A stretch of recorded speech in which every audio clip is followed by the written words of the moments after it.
Done. चलो good morning class.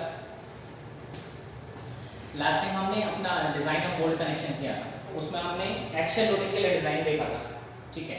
और आपको मैंने पहले ही बताया हुआ है कि लोडिंग आपका डिफरेंट टाइप का हो सकता है। जैसे आपका मैंने बताया था कि इसेंट्रिक लोडिंग होती है। इसेंट्रिक लोडिंग मतलब जो उसका एक्सिस है,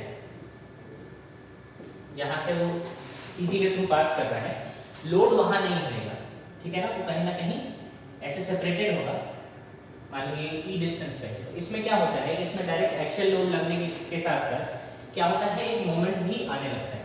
आ रही बात समझ में? ठीक है। अब जैसे आपको देखना हो तो जैसे मान लीजिए आप ये स्ट्रक्चर है, इसमें अगर इसके एक्सिस पे हम लगाएंगे, ठीक है ना, अब तो वो वाले चीज़ में क्या होगा, सिर्फ एक्शियल लोड रहेगा। लेकिन मान लीजिए इसको शिफ्ट करके यहाँ हम लगाना शुरू करते हैं, तो इसमें क्या आएगा कि एक लोडिंग, एक कंप्रेशन इसमें आएगा, उसके साथ एक रोटेशन भी आना शुरू कर देगा, ठीक है ना। तो इसी को इसेंट्रिक लोडिंग बोलते हैं। और हमारे पास हमने उस दिन पढ़ा था, मैंने पहले बताया हुआ है कि आपका जो इसेंट्रिक लोडिंग है वो दो टाइप का होता है। एक होता है इन प्लेन इसेंट्रिसिटी और दूसरा होता है आउट ऑफ प्लेन इसेंट्रिसिटी।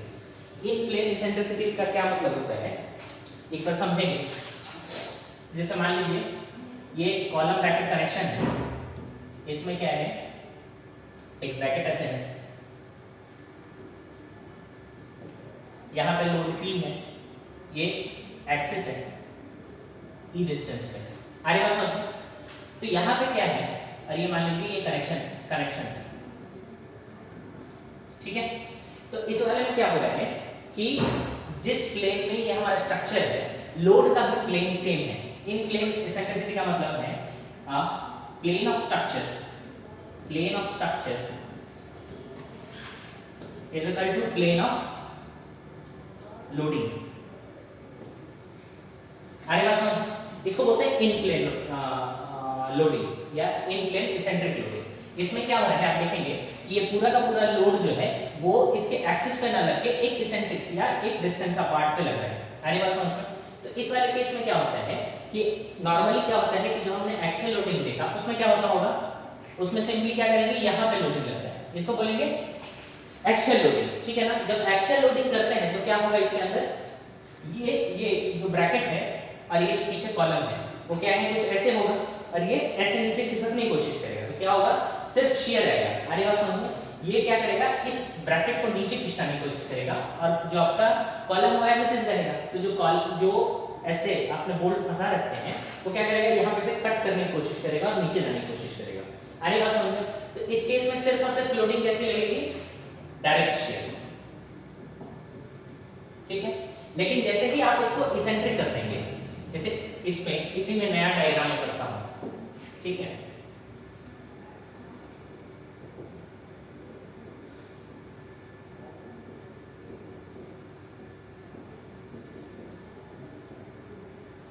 इस वाले केस में देखिए, इसमें हमने क्या किया कि एक्शन लोडिंग, ये ब्रैकेट हटा दीजिए, कोई मतलब नहीं इस ब्रैकेट का प्रोवाइड करने का। इसमें क्या होगा, इस सिंपली इस प्लेट को या तो रहने दीजिए ब्रैकेट का, इस ब्रैकेट को नीचे को ऐसे पुश करने की कोशिश करेगा, कॉलम अपनी जगह पर रह जाएगा। तो लोड क्या आएगा, स्ट्रेस क्या आएगा, सिर्फ डायरेक्ट शियर की वजह से स्ट्रेस आएगा या फोर्स कह लो, ठीक है ना। इस वाले केस में क्या होएगा कि मान लीजिए ई डिस्टेंस पे है, ये ई डिस्टेंस पे है, इसके एक्सिस है, तो क्या होगा इसके अंदर में, इसमें इसको इसका इक्विवेलेंस हम क्या लिख सकते हैं, यहां से हटा दें और इसका इक्विवेलेंस क्या लिख सकते हैं, यहां पे लोड हो और एक रोटेशन हो, इसकी वैल्यू क्या हो जाएगी, P * E के बराबर। हरी बात समझ में। तो इसको बोलते हैं इसेंट्रिक। और इस केस में क्या है, ये वाला चीज फॉलो हो रहा है कि जिस प्लेन में आपका स्ट्रक्चर है, लोडिंग का भी प्लेन उसी स्ट्रक्चर में था, तो इसको बोलेंगे इन plane eccentricity. In plane eccentricity, ठीक है। पहला वाला क्या होगा, ये क्या है, एक्शियल लोडिंग, ए एक्शियल लोडिंग, ये बी, यही बी का नाम यहां लिखा हुआ है, इन प्लेन इसेंट्रिक लोडिंग, ठीक है। इन प्लेन इसेंट्रिसिटी, इसमें क्या होगा, plane of structure plane of loading के बराबर होगा। और इसमें क्या होगा, आपका एक डायरेक्ट स्ट्रेस आ रहा होगा, डायरेक्ट शियर स्ट्रेस लग रहा है और एक रोटेशन लग रहा है, रोटेशन। और रोटेशन के लिए आपको पता है कि एक मूवमेंट चाहिए, आगे बात समझ में। लेकिन इसमें आप देखेंगे कि रोटेशन कैसा है, इसी के प्लेन में रोटेशन हो रहा है, इसी के प्लेन में रोटेशन हो रहा है। इसी के प्लेन में अगर रोटेशन होता है तो इसको बोलते हैं टॉर्शन, ठीक है ना। इसको क्या बोलते हैं, टॉर्शन। टॉर्शन का क्या सेंस होता है कि आप इसको ट्विस्टिंग मोमेंट दे रहे हो। जैसे मेरा आर्म देखो, जैसे ये है, इसमें क्या हो रहा है, रोटेशन ऐसे आ रहा है, ठीक है, ये रोटेशन आ रहा है, यहाँ से फिक्स है, ये इसको रोटेट नहीं करने देगा, तो ये क्या होगा, ऐसे रोटेशन आएगा तो ट्विस्टिंग मोमेंट होगा, ठीक है ना, जिसकी वजह से स्ट्रेस आता है। और ट्विस्टिंग मोमेंट की वजह से स्ट्रेस जो आता है, देखेंगे आप एक बार कि अगर इस सेक्शन को आप देखेंगे यहाँ पे, तो इसमें क्या होगा, इस सेक्शन को मैं एक सर्कुलर सेक्शन की तरह मान लूं, इसमें क्या होगा, जैसे कि टॉर्शन लगेगा तो सारे पे एक यू फोर्स लगना शुरू हो जाएगा, सारे जो उसमें छोटा छोटा शेप क्रिएट करके सबको एनालाइज करेंगे तो उसमें देखेंगे कि एक फोर्स लग रहा है जो कि उसी के प्लेन में लग रहा है। आगे बात समझ में। और आपने सोम में पढ़ा होगा कि अगर सेम प्लेन में फोर्स लग रहा है वो क्या होता है, शियर फोर्स होता है, और अगर परपेंडिकुलर लगता है ये शियर स्ट्रेस होता है, और अगर परपेंडिकुलर होता है तो उसको नॉर्मल बोलते हैं।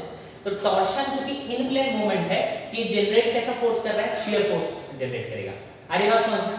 तो इसमें क्या होता है, दो तरीके के फोर्सेस या स्ट्रेसेस लगना शुरू करते हैं। इसमें पहला लगेगा डायरेक्ट शियर और दूसरा लगेगा टॉर्शनल शियर। आगे बात समझ। इसमें क्या लगेगा, दो, जो फिगर बी है इसमें क्या लग रहा है, ये इन प्लेन एसेंट्रिसिटी है।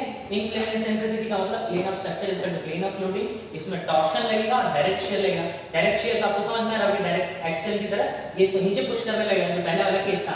इसमें एडिशन सिर्फ टॉर्शन का होगा।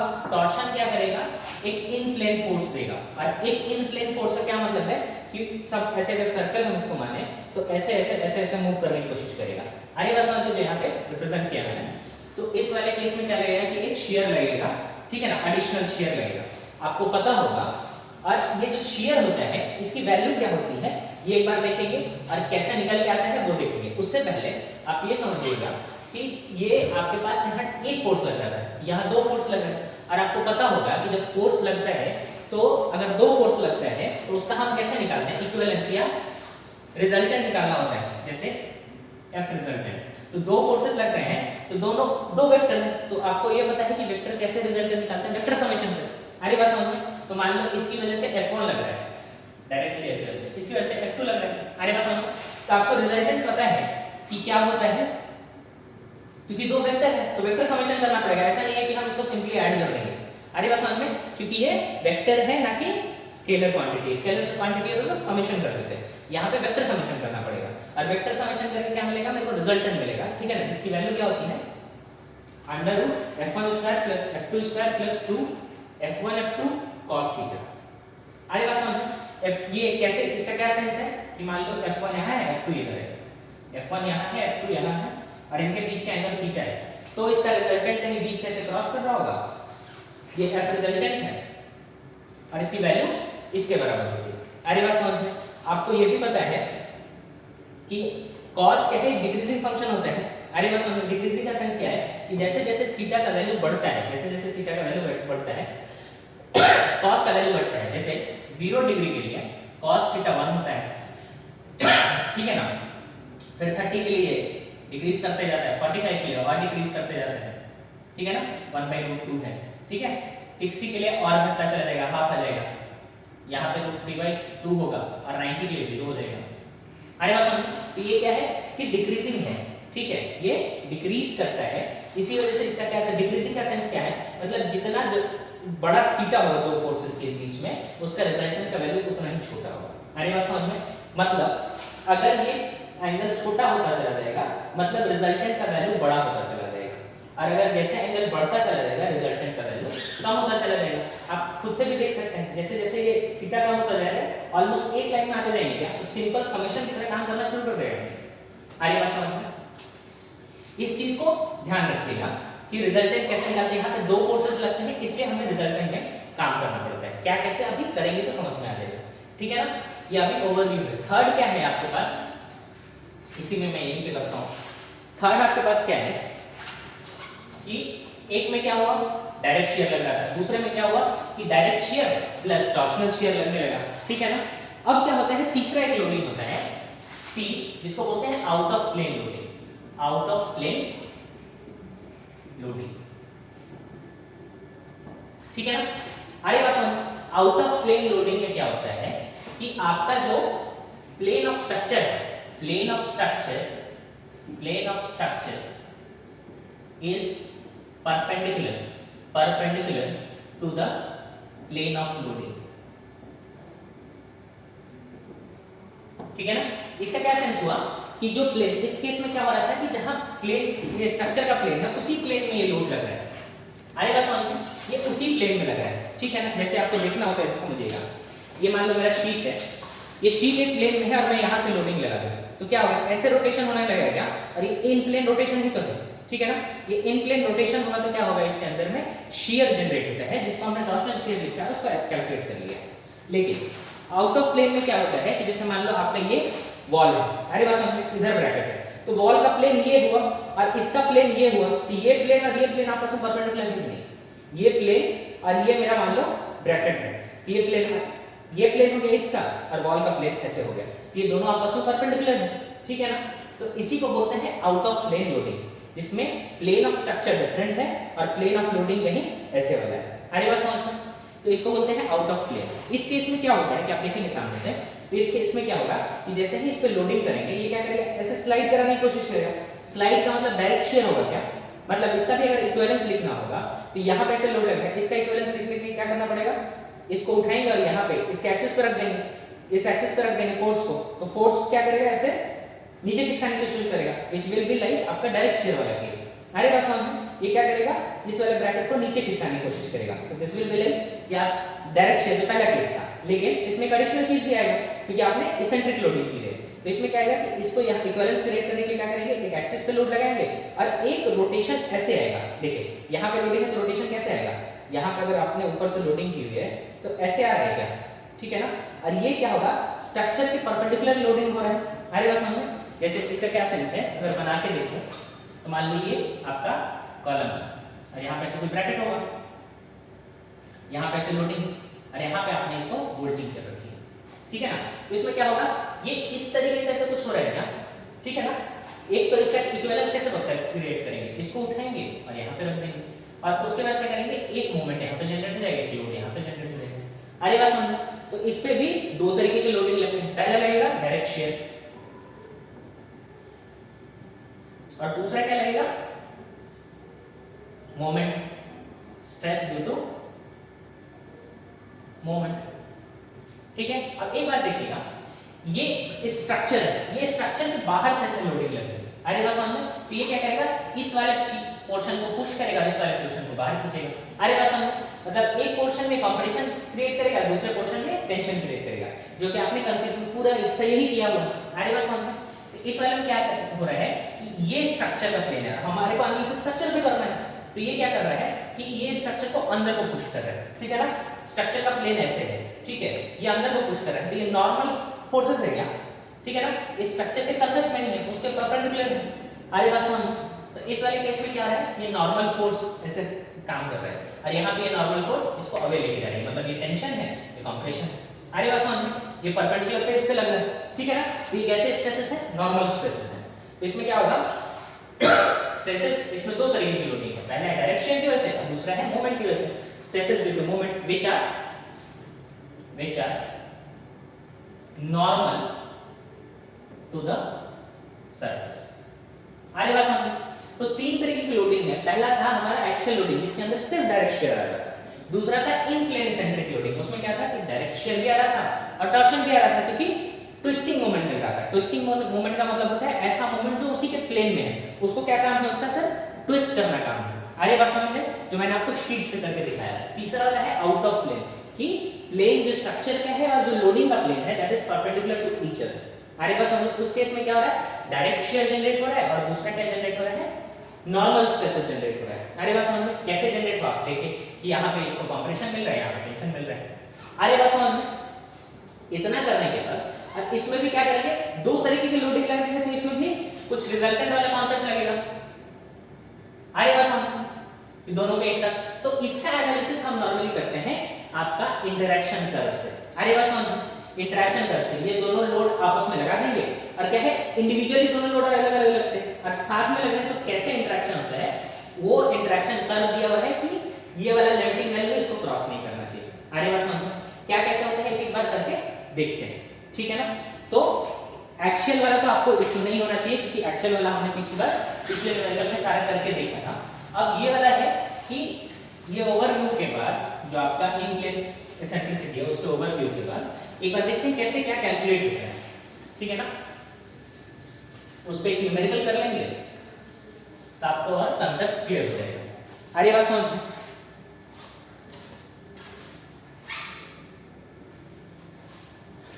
ठीक है। उसको कैसे करेंगे वो एक बार देख लेते हैं, ठीक है। तो इन प्लेन वाले में आपके पास क्या था, इन प्लेन को मैं वापस ऐसे डायग्राम कर देता हूं और यहां पे एक ब्रैकेट कनेक्शन दे दिया। ब्रैकेट कनेक्शन एक इसेंट्रिसिटी पे है, यहां पे आपके पास वोल्टेज है और ये ई डिस्टेंस पे है और मान लो पी लोड है। आगे बात समझ क्लियर हो गया, ठीक है ना। तो इसमें आपने देखा कि जैसे क्या है, दो तरीके के स्ट्रेसेस आ रहे हैं। पहला डायरेक्ट शियर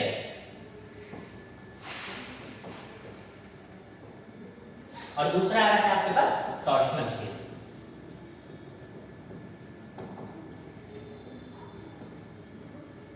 डायरेक्ट शियर वाले का फोर्स कैसे कैलकुलेट करेंगे, तो आपको पता है कि P अगर लोडिंग लग रही है, P लोडिंग लग रही है, मैंने इसका क्या बोला, इसका इक्विवेलेंस क्रिएट कर लो हमेशा। तो ये यहाँ पे P लगा दो और यहाँ पे एक रोटेशन दे दो और इस रोटेशन का वैल्यू कितना हो जाएगा, P के बराबर। इसको डिफरेंट कलर से दिखा देता हूँ, ठीक है ना।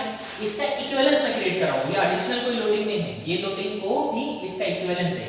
अरे बस समझ में, यहाँ पे ये है एक्चुअल, इसको हटा के इसका इफेक्टिवली क्या बनेगा, तो बनेगा एक लोड P का यहाँ पे और एक रोटेशन बनेगा ऐसा P के बराबर। अरे बात समझ में, ये कोई अलग लोडिंग नहीं है, इसी का मैनिफेस्टेशन है। अरे बात समझ में, ऐसे भी रिप्रेजेंट किया जा सकता है, ठीक है ना। एक P लोड डायरेक्ट और P, ठीक है ना। अगर मैं ये मान लूं कि सारा का सारा आपका बोर्ड एक डायमेंशन और एक ही ग्रेड का है, एक ही ग्रेड का माने उसका स्ट्रेंथ सेम होगा और एक ही डायमेंशन का है, तो हम क्या कह सकते हैं कि ये जो पूरा का पूरा लोड है आपस में इक्वली डिस्ट्रीब्यूट कर लेंगे क्या, ठीक है ना। इक्वली अगर डिस्ट्रीब्यूट कर लेंगे सेम डायमेंशन, मतलब if we assume the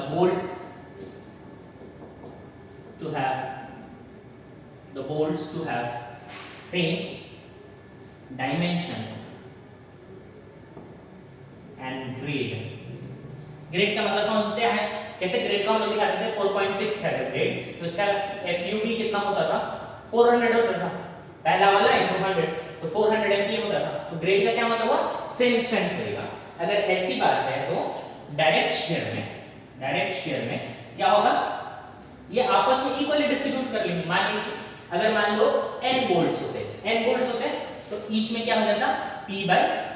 अरे बस समझ में, लेकिन यहाँ पे हमने जो पिक्चर लिया है, यहाँ पे n कितने के बराबर है, 4 के बराबर, तो ईच के पास लोडिंग कितनी हो जाएगी, P/4 के बराबर। अरे बात समझ में, ठीक है ना। उसी तरीके से ये पहला पार्ट हो गया, ये A हो गया।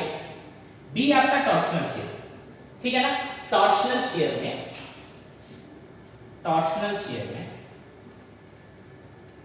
ठीक है, यहां कुछ भी लिखने से पहले इसका एक बैकग्राउंड है वो समझ लीजिएगा। टॉर्शन का क्या है, कैसे एक बार देखिएगा। तो टॉर्शन में एक टॉर्शन फॉर्मूला होता है, ठीक है ना। आपने शो में पढ़ा होगा टॉर्शन फॉर्मूला, उसमें क्या होता है, tau by r is equal to t by j is equal to g phi by l, ठीक है ना। अरे बस समझिए, ये मेरे काम का है नहीं g phi बाय l वाला, ठीक है ना, आपके काम का सिर्फ ये है।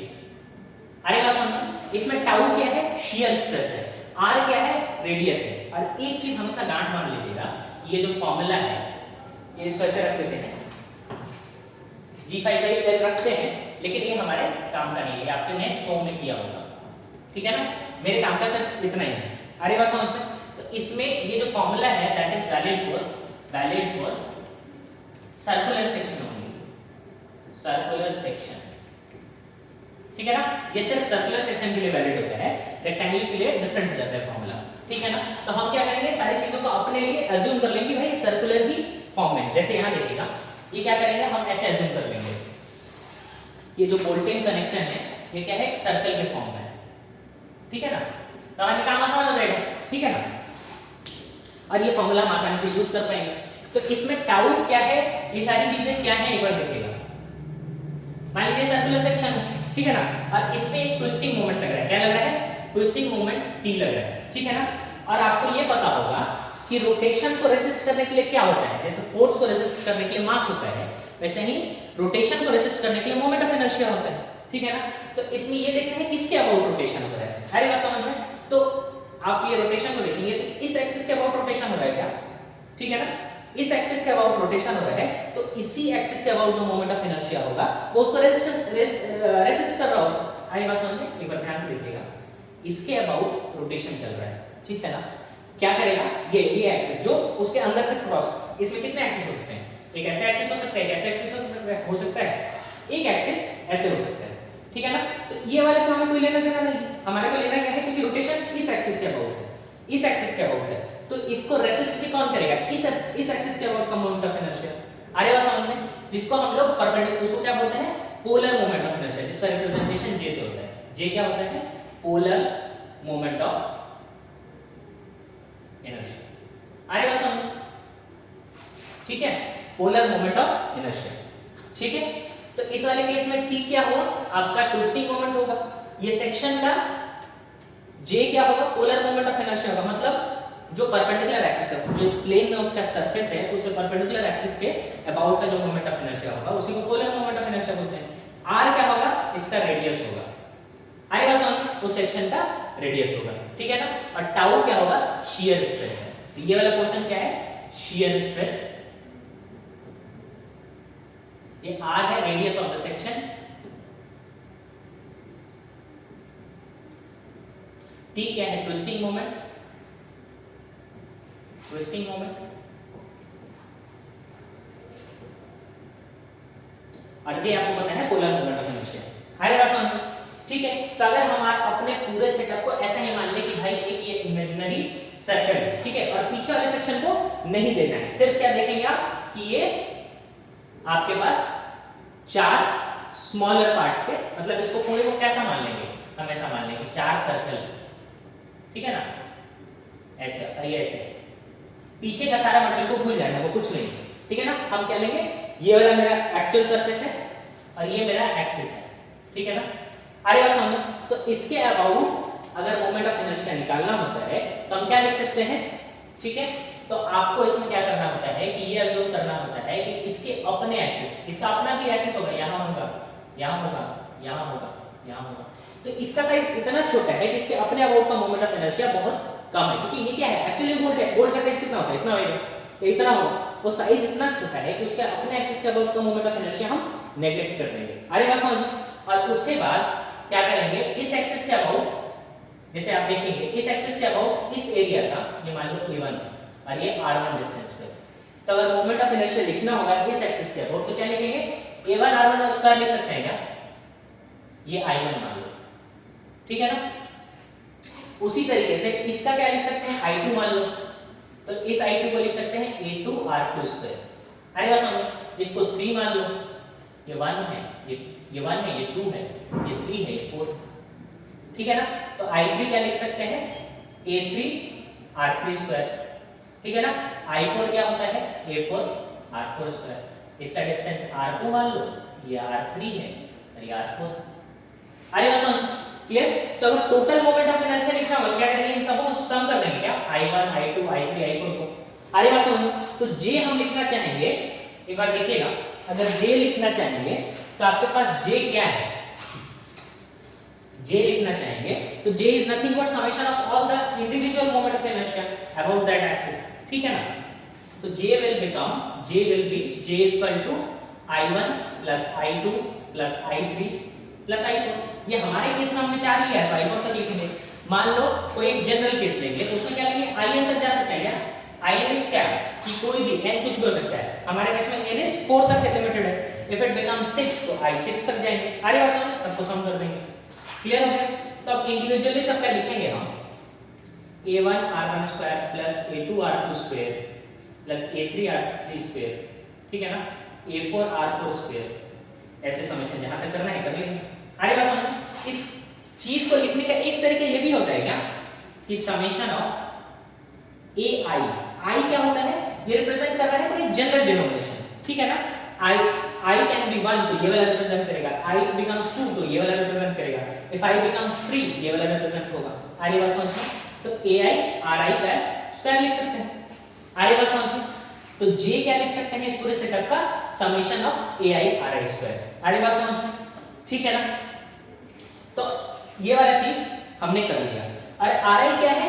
उसका डिस्टेंस इस एक्सिस से, जैसे यहां पे मैंने इसको रिप्रेजेंट किया, इस एक्सिस से इसका डिस्टेंस, इसका डिस्टेंस, इसका distance.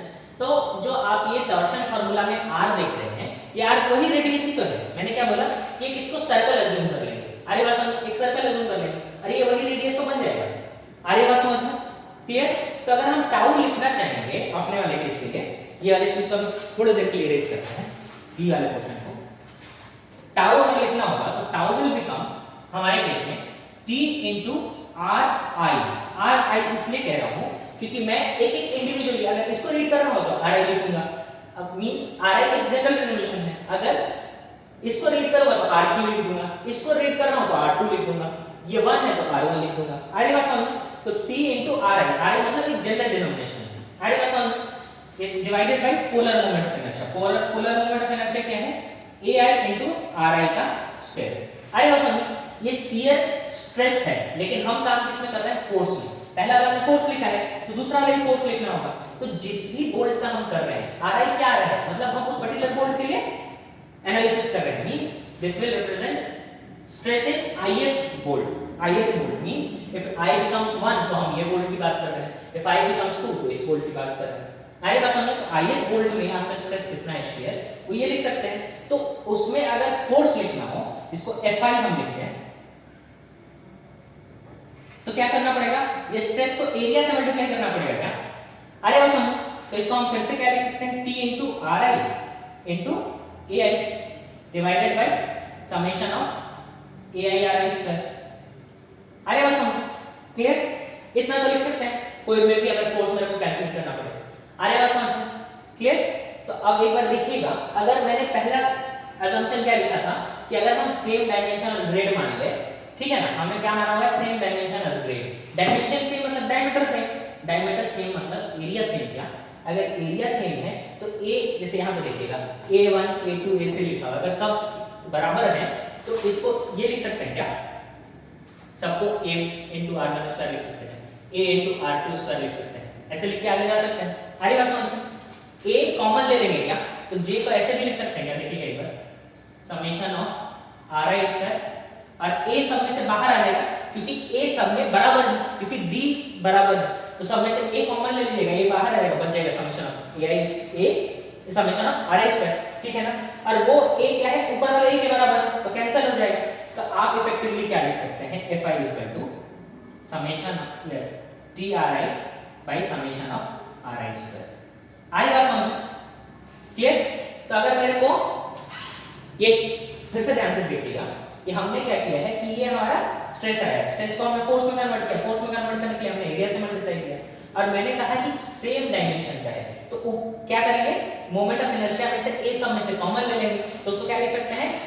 J will become A multiplied by summation of RI square. A हमने बाहर निकाल लिया है, ऊपर में भी A है, क्योंकि A सबका बराबर है तो ऊपर वाला A नीचे वाला A से कैंसिल हो जाएगा, मेरे पास फॉर्मूला सिर्फ ये बच जाएगा। आगे बात समझ में? ठीक है ना। तो इसको ये क्या होगा? Torsional shear. क्या हुआ? Torsional shear. टॉर्शनल शियर हुआ तो देखिएगा B, तो टॉर्शनल शियर फोर्स आपका कितना आएगा बोल्ट में? टॉर्शनल शियर फोर्स बोल्ट के अंदर में कितना आ जाएगा? T into RI divided by summation of RI square. अरे बात समझ? क्लियर हुआ? T हमारे केस में क्या है? Twisting moment, P into E है क्या? अरे बात समझ? तो यहाँ पे उसको रिप्लेस कर देंगे, P into RI divided by summation of RI square. अरे बात समझ? ये लिख सकते हैं। तो हमारे पास इफेक्टिवली क्या बचा? दो फोर्सेस लग रहे हैं। क्या लग रहे हैं? दो फोर्सेस लग रहे हैं। इसको F1 से दिखाते हैं मान लो, अरे F2 से दिखाते हैं। अरे बात समझ? तो अगर दो फोर्सेस लग रहे हैं तो हम इसका रिजल्टेंट कैसे लिख सकते हैं? आपको पहले ही बताया मैंने, Fr will become summation of F1 square plus F2 square plus 2F1 F2 cos theta. अरे बात समझ? क्लियर?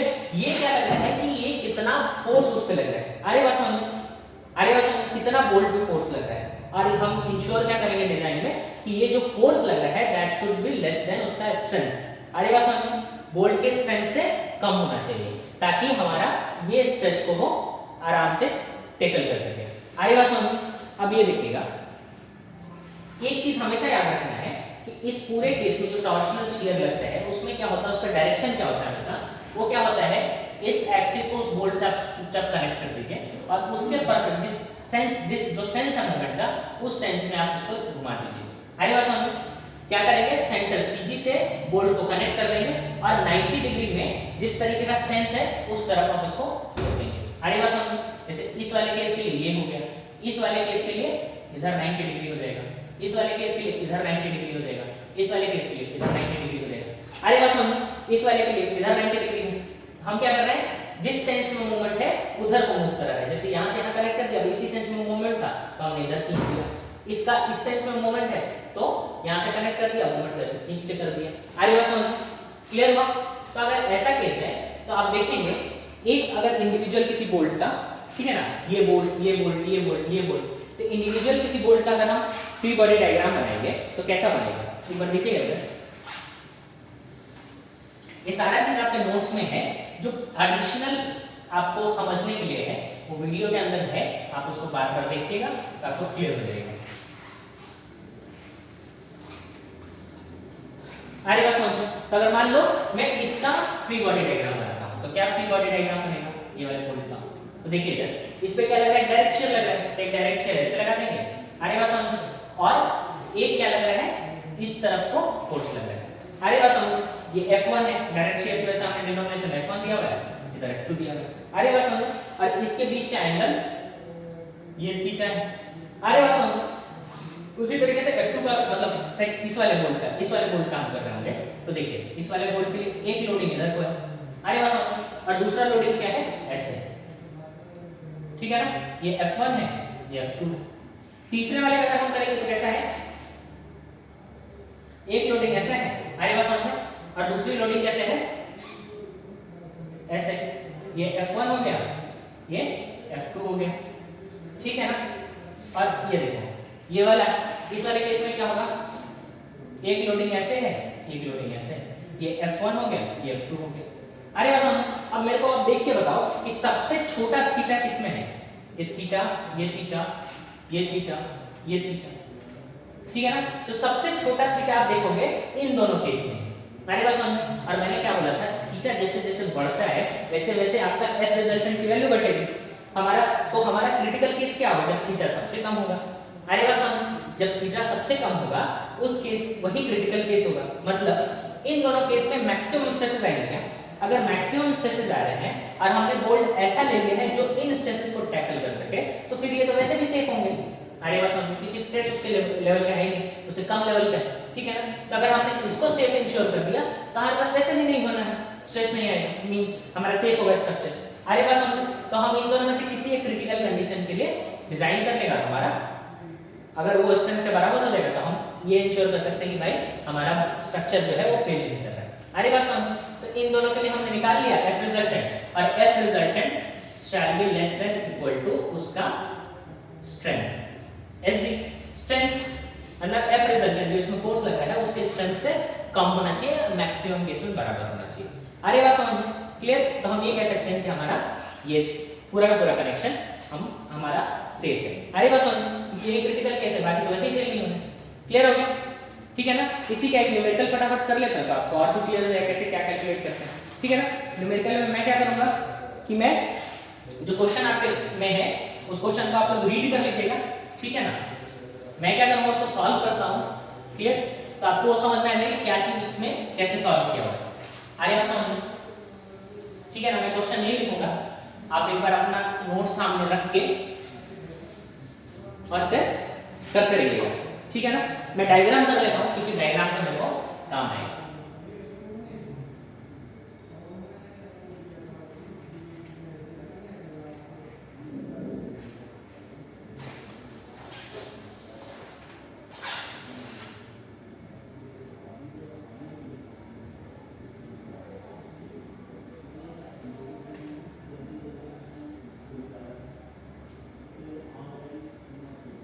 33 mm है। ये वाला चीज क्या है 80 mm है। ये वाला क्या है 80 mm है। ये वाला क्या है 60 mm है। ये 60 mm है, ठीक है ना। ये P है और ये क्या है, ये आपका सूजी का लाइन होगा, यहाँ से ये 250 mm की डिस्टेंस में। अरे मतलब और क्वेश्चन में दिया हुआ है, गिवन क्या क्या है क्वेश्चन में, गिवन में देखिएगा एक बार, गिवन दिया हुआ है कि जो आपका बोल्ट है उसका डायमेंशन दिया हुआ है। बोल्ट का डायमेंशन क्या दिया हुआ है M20। M20 का मतलब क्या होता है कि D होगा 20 mm। अगर D 20 mm होगा तो DH कितना हो जाएगा 22 mm। क्यों? क्योंकि हम क्या करते हैं 2 ऐड कर देते हैं, 16 mm के जितने भी ज्यादा होंगे टिल 24 mm 2 प्लस ऐड कर देते हैं, उसे नीचे में प्लस वन उसके ऊपर में प्लस, ठीक है ना। DH हो गया। ग्रेड दिया हुआ है 4.6, ठीक है ना। तो इसमें FU भी हम क्या लिख सकते हैं 400 MPa, ठीक है ना। आएगा समझ, क्लियर हुआ। और कुछ दिया हुआ है क्वेश्चन में, ये दिया हुआ है ये वाला सेक्शन आपका ISMC 300। ISMC का क्या मतलब होता है, ISMC ये क्या होता है, जितने भी ये लिखे रहते हैं ना, ये रोल्ड सेक्शन है। रोल्ड मतलब स्टैंडर्ड सेक्शन है और इनका सारा डायमेंशन नोन होता है। आगे बात समझ में, ये सारे के सारे डायमेंशन स्टैंडर्ड डायमेंशन है, तो इसके सारे जो डायमेंशन होंगे वो सेम होंगे। तो C का मतलब होता है, जिसमें C लिखा है उसका मतलब होता है चैनल सेक्शन। क्या होता है चैनल सेक्शन, आपने देखा होगा ऐसे चैनल सेक्शन। अरे बात समझ में, ये बराबर होगा चैनल सेक्शन। अरे बात समझ में। और ये जो नंबर है C डिनोट करता है कि चैनल सेक्शन है, और 300 डिनोट करता है कि इसका डेप्थ कितना है 300 mm। अरे बात समझ में। और इस डायमेंशन के लिए स्टील टेबल्स होते हैं, उसमें सारा डायमेंशन लिखा होता है, ठीक है ना। ISMC 300 देखेंगे तो उसमें ये सारा डायमेंशन लिखा रहता है, 300 से उस पे डेप्थ हो जाता है। अरे बात समझ, उसी टेबल में देखने से, हालांकि क्वेश्चन में आपका दिया हुआ है कि अगर ISMC 300 है तो उसका जो थिकनेस होता है, जो फ्लैंज का थिकनेस होता है वो आपका 7 पॉइंट, ये फ्लैंज का नहीं, ये वेब का थिकनेस, जो वेब का थिकनेस होता है। आप देखेंगे जो चैनल सेक्शन है, इस वाले पोर्शन को बोलते हैं फ्लैंज। क्या बोलते हैं फ्लैंज। और इस वाले सेक्शन को बोलते हैं वेब। अरे बात समझ। और ये वेब का थिकनेस आपका क्या होगा, क्यों? क्योंकि अल्टीमेटली क्या करोगे, कनेक्शन यही करेंगे। इस ये वॉल कैसा होगा, देखो थोड़ा सा दिमाग लगाओगे तो ये वॉल ऐसा है, जैसे आपको मैं कैसे दिखाऊं, जैसे ये मान लो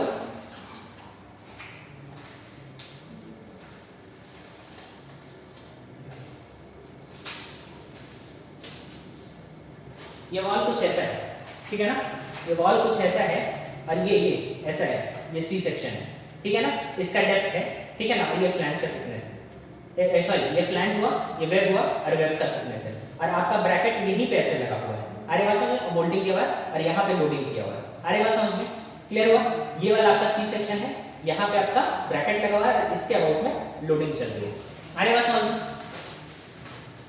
तो ये वही चीज है कि आपका वेब का थिकनेस दिया हुआ है। इसका काम कहाँ आएगा आप देखेंगे तो TF आप यहाँ पे लिखेंगे 7.6 mm, ये क्वेश्चन में दिया हुआ है। अरे बात समझो। और दूसरा क्या दिया हुआ है कि आपका इस प्लेट का, ब्रैकेट प्लेट का जो थिकनेस है वो 10 mm दिया हुआ है। अरे बात समझो, क्लियर हुआ। तो ये सारा जो डायमेंशंस है वो हमारे पास ऑलरेडी क्वेश्चन में दिया हुआ है। अब हम सॉल्व करेंगे। अरे बात समझो, तो हमारे को बोला क्या क्या क्या है क्वेश्चन में कि आपको इस P का वैल्यू बताना है। अरे बात समझो, क्या बताना है, P का वैल्यू बताना है, कितना हम मैक्सिमम लोडिंग कर सकते हैं अगर ऐसा हमने स्ट्रक्चर क्रिएट किया हुआ है तो, ठीक है ना। तो इस केस में आप P का वैल्यू कैसे निकालेंगे, तो P का वैल्यू निकालने के लिए क्या होगा कि ये P मैक्सिमम कहां तक जा सकता है, ऐसा जा सकता है कि जो आपका जो इसकी वजह से, इस P की वजह से डायरेक्ट स्ट्रेस और टॉर्शनल स्ट्रेस का जो कॉम्बिनेशन है F रिजल्टेंट बने, वो आपके इसके स्ट्रेंथ जो बोल्ट वैल्यू होता है या फिर जो बोल्ट का स्ट्रेंथ होता है, जैसे मैंने आपको स्ट्रेंथ ऑफ द बोल्ट निकालना बताया है, ठीक है ना। तो उसको बोल्ट वैल्यू भी बोलते हैं, तो बोल्ट वैल्यू से वो कम होना चाहिए। अरे बस समझो, जो मैंने यहाँ पे लिखा था कि F resultant shall be less than equal to design strength of the bolt. अरे बात समझो, क्लियर। तो ये वाला चीज तो हम एक बार कैलकुलेट कर लेंगे और देखेंगे क्या कैसे हो रहा है, ठीक है। आपके क्वेश्चन में ये देखिएगा, ये वाला चीज तो किया हुआ है। अब इस वाले केस में हमारे को स्ट्रेंथ ऑफ द बोल्ट निकालना है, तो स्ट्रेंथ ऑफ द बोल्ट निकालने के लिए, स्ट्रेंथ ऑफ द बोल्ट के लिए पहला पार्ट क्या होता है sharing strength of the bolt, ठीक है ना, बोल्ट का ग्रेड वगैरह सारा कुछ दिया हुआ है। शेयरिंग में आपको याद होगा कि VDSB रिप्रेजेंट करते हैं FU divided by √3 into NNAN plus NSAS, ठीक है ना। और मैंने क्या बोला है, हमेशा कभी भी अगर नहीं दिया हुआ है कि किस प्लेन से शेयर प्लेन जा रहा है तो उसमें क्या करेंगे कि NN को 1 ले लेंगे और NS को 0 ले लेंगे। मान इसका क्या मतलब हुआ कि जो शेयर प्लेन है that is passing through root rather than passing from आपका शैंक एरिया। आगे बात समझो कि वहां पर रिड्यूस्ड एरिया है और वही हमारा क्रिटिकल सेक्शन बन जाएगा, ठीक है ना। यहां पे मैं वैल्यू पुट कर देता हूं, आपका FUB ऑलरेडी नोन है 400, ठीक है ना, √3 इसको मल्टीप्लाई कर देंगे 1 हो जाएगा। AN क्या होता है 0.78 इनटू π/4 इनटू d दिया हुआ है, यहां देखिए d दिया हुआ है, ठीक है ना। 0.78 क्यों लिखते हैं क्योंकि AN क्या होता है इफेक्टिव एरिया, ठीक है ना, रूट के अंदर में जो शैंक एरिया उसको 0.78 से मल्टीप्लाई करने से आता है, ठीक है ना। ये पीछे क्लास में आपने देखा है, ठीक है ना। और इस सारे को क्या करेंगे 1000 से डिवाइड कर देंगे तो आपका किलोमीटर में वैल्यू आ जाएगा। और आप इसको कैलकुलेट करके देखेंगे तो इसकी वैल्यू आ रही है 45.27 किलोमीटर, ठीक है ना। नोट्स में हालांकि आपका मेंशन है लेकिन जब आप सॉल्व करेंगे तो जब वीडियो देख रहे हैं तो साइमल्टेनियसली आप न्यूमेरिकल को सॉल्व करते चलेंगे तो आपके लिए आसान रहेगा समझना, ठीक है ना। दूसरा पार्ट होगा कि bearing strength of the bolt क्या है, bearing strength of the bolt क्या है, ठीक है ना। बियरिंग स्ट्रेंथ के लिए आपको ध्यान होगा कि इसको हम कैसे रिप्रेजेंट करते थे BDPB। और एक यहां पे आपने गामा MB डिवाइडेड है, ठीक है ना। ये क्या होता था nominal strength divided by factor of safety.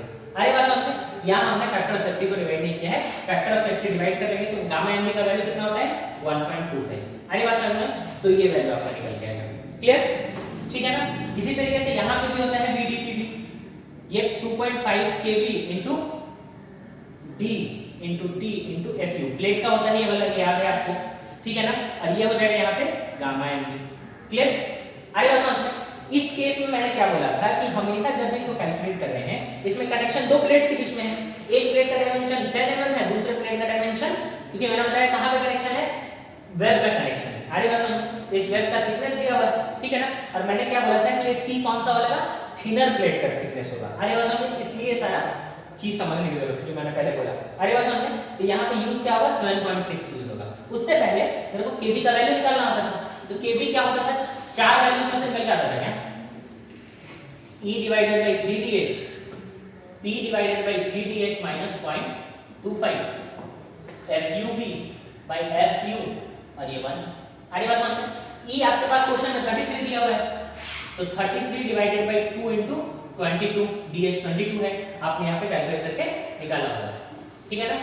P क्या होगा, अब एक चीज मेरे को बताइएगा, P क्या होता है जिस डायरेक्शन में फोर्स लग रहा है उस डायरेक्शन में बोल्ट के बीच का डिफरेंस। अरे बात समझो, तो इस डायरेक्शन में फोर्स लग रहा है तो इनके बीच का डिफरेंस 80 mm, तो यहाँ क्या हो जाएगा P 80 mm, और ये जो 60 है वो क्या होता है गेज।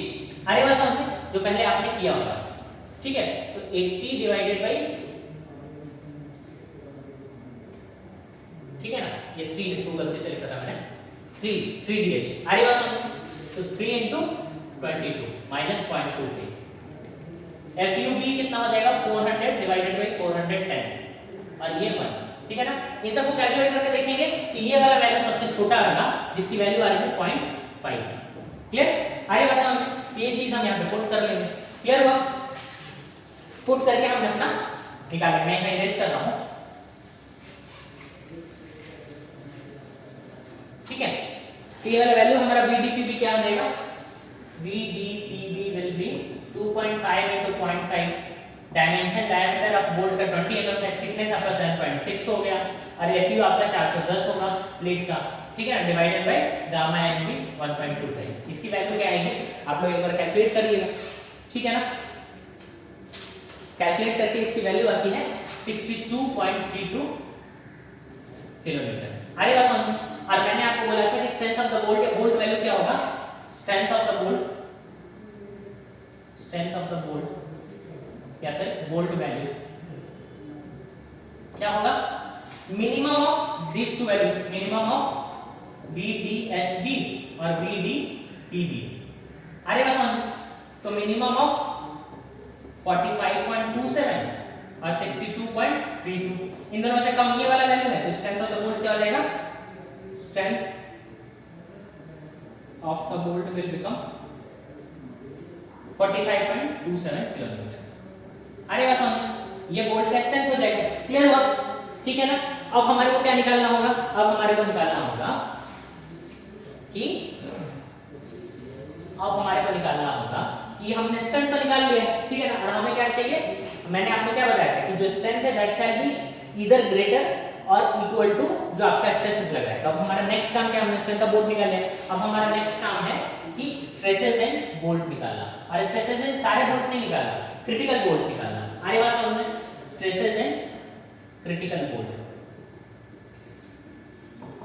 ठीक है ना। अब एक बार वापस से डायग्राम देखेंगे, मैं पूरा नहीं बना रहा हूं, ऐसा ही कुछ डायग्राम है, ठीक है ना। और मैंने क्या बोला कि आपका इसमें डायरेक्ट लगता है तो सब में डायरेक्ट ऐसे लग रहा होगा सारे में, ठीक है ना, क्लियर। और ये क्या है, ये सीजी के साथ ही कॉन्साइड कर रहा है। अरे बस समझो सीजी के साथ क्यों कॉन्साइड कर रहा है, तो देखो सीजी कहां नहीं करेगा, जहां पे जो कट कर रहा होगा। अरे बस समझो यही सीजी हो जाएगा, क्लियर हुआ। तो ये क्या होगा, इसका डायरेक्ट शेयर आ रहा है, ठीक है। इसमें इस वाले बोल्ट में टॉर्शन नहीं आएगा, बाकी सब में टॉर्शन आएगा, क्योंकि टॉर्शन के लिए आप याद होगा आपको F2 के लिए क्या होता था, P into E into R divided by summation of RI या RI स्क्वायर। ये R इस केस में 0 हो जाएगा क्या, तो इसमें टॉर्शन की वजह से शियर नहीं आएगा। सिर्फ शियर किन किन में आएगा, इन सबों में आएगा, ऐसे आएगा, ऐसे आएगा, ऐसे आएगा, ऐसे आएगा। अरे बात समझ, तो आप देखो कि सबसे क्रिटिकल केस फिर से यही दोनों बन जा रहा है। अरे बात समझ, तो हमारे क्रिटिकल केस इस यही दोनों बन जा रहा है, तो इन्हीं में से एक बोल्ट को उठा लेंगे और उसका हम अपना कैलकुलेशन कर लेंगे, क्लियर हुआ। तो उस केस में आपने F1 ऑलरेडी निकाल लिया है, F1 निकाला है कि नहीं निकाला है, F1 हमने अभी नहीं निकाला है, ठीक है ना। तो F1 क्या हो जाएगा, तो पहला हो जाएगा इसमें डायरेक्ट स्ट्रेसेस नहीं, फोर्सेस लिखो, क्योंकि बोल्ट में हम फोर्स से डील कर रहे हैं, force in the critical bolt. तो direct shear will be equal to P divided by number of bolt, यहाँ पे 5 है तो ये क्या हो जाएगा 0.2 P लिख सकते हैं क्या, ठीक है ना। फिर torsional shear that is equal to P into E into RI, ठीक है ना, divided by summation of RI square, ठीक है। अब R कैसे निकालेंगे वो देखिए एक बार, मैं नीचे वाला डिलीट कर रहा हूं।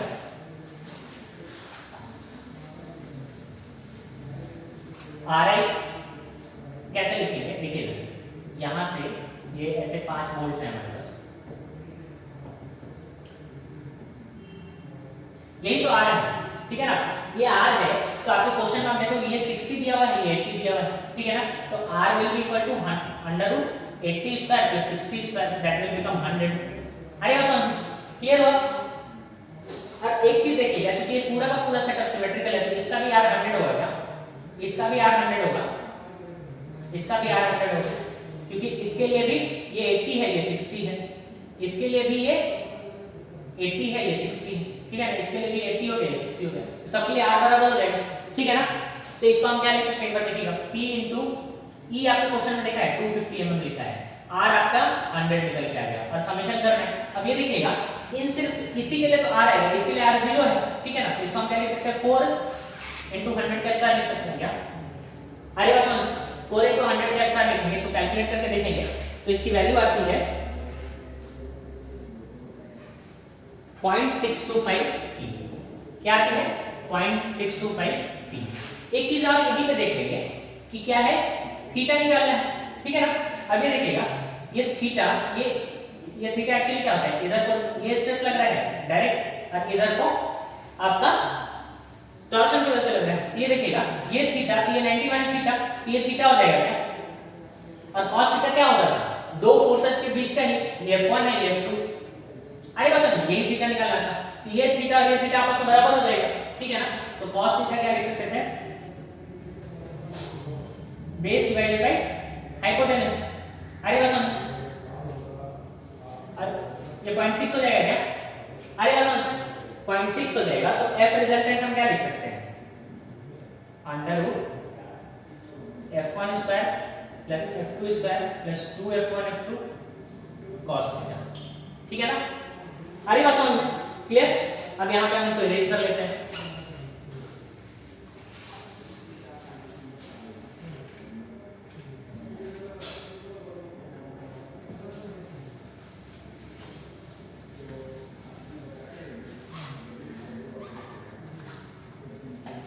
ठीक है, ये है हमने f रिजल्टेंट निकाल लिया। तो f रिजल्टेंट को क्या लिख सकते हैं हम, सबका वैल्यू पुट कर दीजिए। तो आपके पास क्या होगा 0.2p का स्क्वायर प्लस 0.625p का square plus 2 into 0.2p into 0.625p into cos theta आपके पास 0.6 है। अरे बस हमने अब इसमें से p का वैल्यू इसको कैलकुलेट कीजिएगा, p को कॉमन लेके बाहर निकल जाएगा, समय p स्क्वायर है तो अंडर रूट p स्क्वायर के निकल के बाहर p हो जाएगा और आपके पास बच क्या रहेगा 0.2 का स्क्वायर 0.625 का स्क्वायर प्लस 2 इंटू 0.2 इंटू 0.625। ठीक है ना? ये वैल्यू कैलकुलेट करके देखेंगे तो ये वैल्यू आ रहा है आपका 0.762p। अरे बस और मैंने क्या बोला कि आपको क्या करना है, ये जो स्ट्रेस लगना है that shall be less than और इक्वल टू स्ट्रेंथ। तो इसको क्या करेंगे, वो लिख देंगे, तो 0.762p shall be less than equal to strength. Strength आपने क्या निकाला है बोल्ट का 45.27। ठीक है ना? आपने क्या निकाला था स्ट्रेंथ ऑफ बोल्ट 45.27। यहां से p का वैल्यू निकाल लीजिएगा, p shall be less than equal to 59.41 kilometre. आ रही बात समझ? ये आपका बोल्ट का हो गया। क्लियर? ऐसे ही कोई भी क्वेश्चन आएगा आप इसको कर पाएंगे। और एक चीज याद रखिएगा कि जो लोड निकल के आ रहा है ये हमेशा फैक्टर्ड लोड होगा, क्योंकि आपने इस पूरे कैलकुलेशन में जब स्ट्रेंथ का बोल्ट निकालना है उसमें लिमिट स्टेट का इस्तेमाल किया है।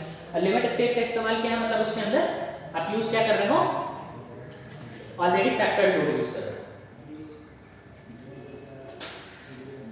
तो मान लो क्वेश्चन में कभी दे दिया कि आप मेरे को वर्किंग लोड बताओ, तो ये वाला वैल्यू डिवाइडेड बाय 1.5 कर दीजिएगा। अरे बात समझ? क्लियर?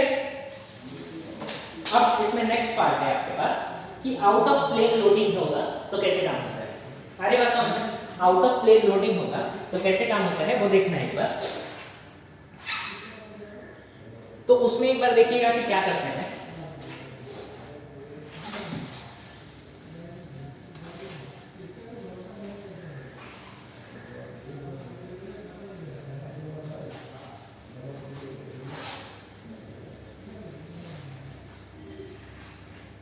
ठीक है, आउट ऑफ प्लेन लोडिंग अगर है तो आउट ऑफ प्लेन लोडिंग में क्या करना होता है।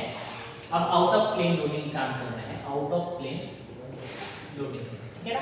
इसमें क्या होता है, क्या बोला कि दो फोर्सेस लग रहे हैं, एक फोर्स क्या लगता है डायरेक्ट शेयर का, दूसरा होता है मोमेंट की वजह से नॉर्मल स्ट्रेसेस। तो इसमें क्या करते हैं इंटरेक्शन कर्व लिखते हैं, इंटरेक्शन कर्व लिखते हैं और जो भी आपका वैल्यू आएगा इसको इस इंटरेक्शन कर्व में पुट करके और निकाल लेते हैं shall be less than equal to 1। ठीक है ना? तो क्या होगा कि ये उसका डिजाइन स्ट्रेंथ है। अरे बस समझो, मींस उस बोल्ट का डिजाइन वैल्यू है शियर में और ये उस बोल्ट का डिजाइन वैल्यू है टेंशन में। अरे बस समझो, और ये एक्चुअली शियर लग रहा है, ये एक्चुअल टेंशन लग रहा है। अरे बस मतलब ये इसका शियर में स्ट्रेंथ है बोल्ट का, ये टेंशन में स्ट्रेंथ है। अरे बस समझो, ये शियर एक्चुअल इतना लग रहा है उसमें लोडिंग की वजह से, ये इतना टेंशन लग रहा है लोडिंग की वजह से। ठीक है ना? इसका जो आपका रेशियो आएगा उसका स्क्वायर करके सम करके that should be less then 1। अरे बात समझ? ये इसका इंटरेक्शन कर्व होता है आउट ऑफ प्लेन वाले का। अरे बात समझ? इसमें क्या कहेगा आपको क्वेश्चन एग्जाम में, ये वैल्यू दे देगा, ये वैल्यू दे देगा, ये वैल्यू दे देगा, ये पूछ लेगा। अरे बात समझ?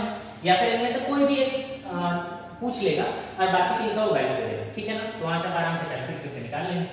अरे बात समझ? ठीक है ना? आउट ऑफ प्लेन लोडिंग का ऐसे करते हैं। ठीक है? उसके बाद क्या होता है कि आपका आता है यहाँ पे आपका बोल्ट कनेक्शन तीनों कंप्लीट हो गया है। अरे बस तीनों बोल्ट कनेक्शन कंप्लीट हो गया है। ठीक है? अब हमारे करना है वेल्डिंग कनेक्शन। आपको पता होगा कि बोल्ट में क्या हो रहा है कि आप उस सरफेस में होल कर रहे हैं, सरफेस में होल करने से क्या होता है उसका स्ट्रेंथ कम हो जाता है। अरे बात समझ में? स्ट्रेंथ कम हो जाता है। उसके बाद कई बार विथ यूसेज क्या होता है वो लूज हो जाता है।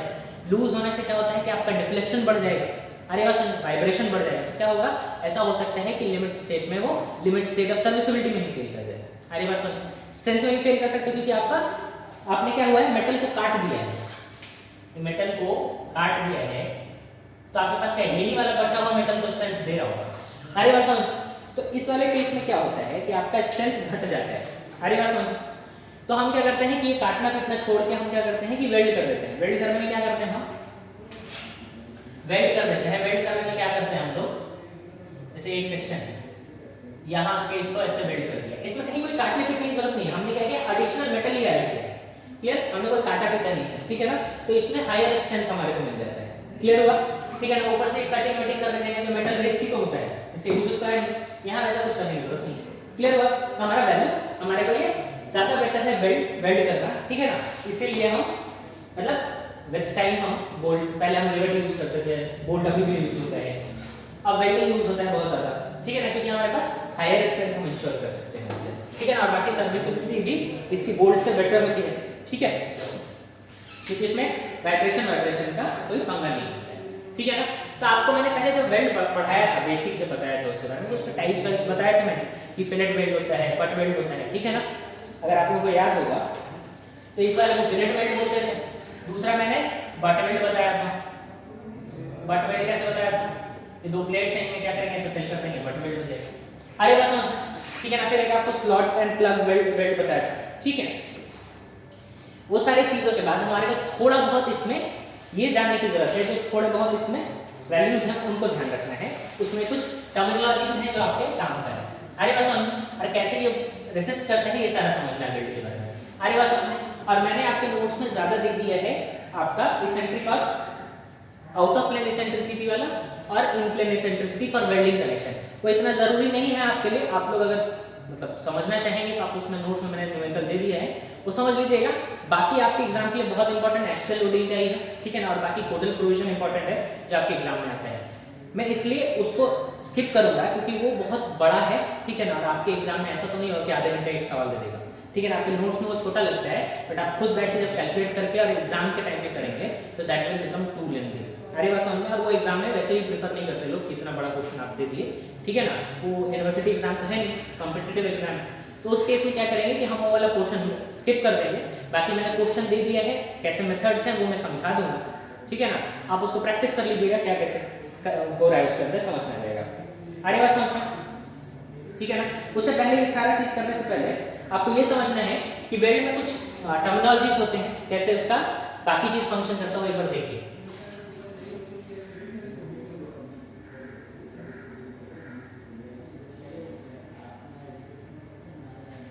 अरे समझ, ये कुछ ऐसा प्लेट एक्सटेंड कर रहा होगा, क्लियर।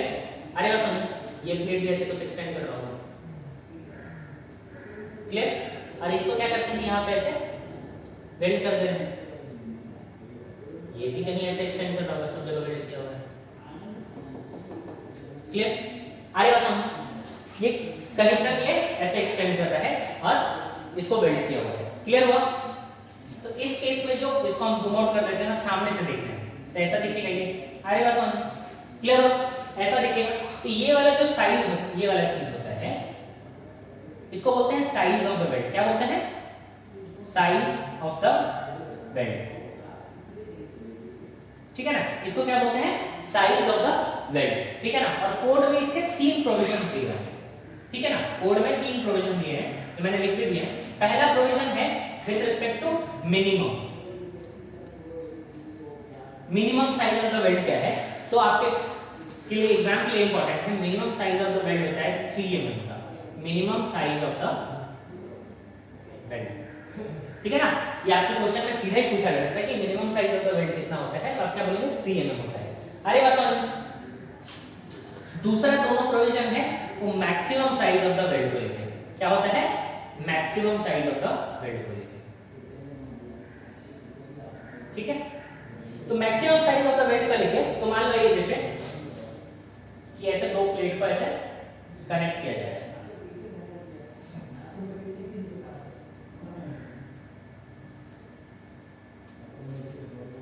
ठीक है ना, ऐसा कुछ हमने वेल्ड किया है,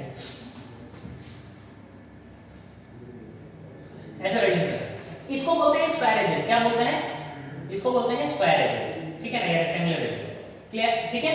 तो रेक्टेंगुलर एजेस में क्या करते हैं, इसमें मैक्सिमा कहां तक जाएगा कि जो भी थिनर प्लेट है जो भी थिनर प्लेट है उसके साइज, जो उसका थिकनेस होगा t, मान लो ये थिनर प्लेट का थिकनेस है t, तो size, maximum size of the weld क्या होगा, maximum size of the weld will be equal to t minus 1.5 mm। अरे बात समझ क्लियर? तो अगर स्क्वायर या रेक्टेंगुलर एज होगा, मतलब ऐसा करके अगर कोई वेल्डिंग किया हुआ है, तो इसमें क्या करते हैं कि हम पूरा का पूरा ऊपर तक वेल्ड नहीं कर देते। अरे बात समझ, हम कुछ एक पोर्शन ऊपर छोड़ देते हैं। अरे बात समझ, और किस में छोड़ेंगे, जो थिनर प्लेट है उसके हिसाब से कंसीडरेशन होता है। जो थिनर प्लेट है इस केस में क्या है, मान लो t उसका थिकनेस है, तो हम कितना 1.5 mm टॉप से छोड़ देंगे। अरे बात समझ, इतना ही वेल्ड करेंगे, पूरा ऊपर तक वेल्ड हम नहीं करेंगे, ठीक है ना। तो maximum size of the weld क्या होगा, t माइनस 1.5 mm। अरे बात समझ, ठीक है ना। ये तो हुआ स्क्वायर एज का, ठीक है ना। कई बार आपका सेक्शन देखोगे, जैसे आपने देखा होगा कि एंगल सेक्शन होते हैं, एंगल सेक्शन ऐसा देखा होगा आपने कहीं पे, ठीक है ना, ऐसे एंगल सेक्शन होता है।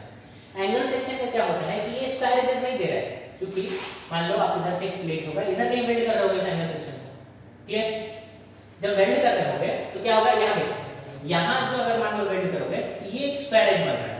अरे बस एक वेल्डिंग पॉइंट ये हो सकता है, ये वेल्डिंग पॉइंट अगर हुआ तो यहाँ पे आपके स्क्वायर एजेस बन रहे हैं, ठीक है ना। फिर मान लो यहाँ पे वेल्ड करने पहुंच गए, तो यहाँ पे वेल्ड करने पहुंचे तो इसके लिए कोड कहता है कि इसका मैक्सिमम साइज कितना होता है, अगर round shape, maximum size of the weld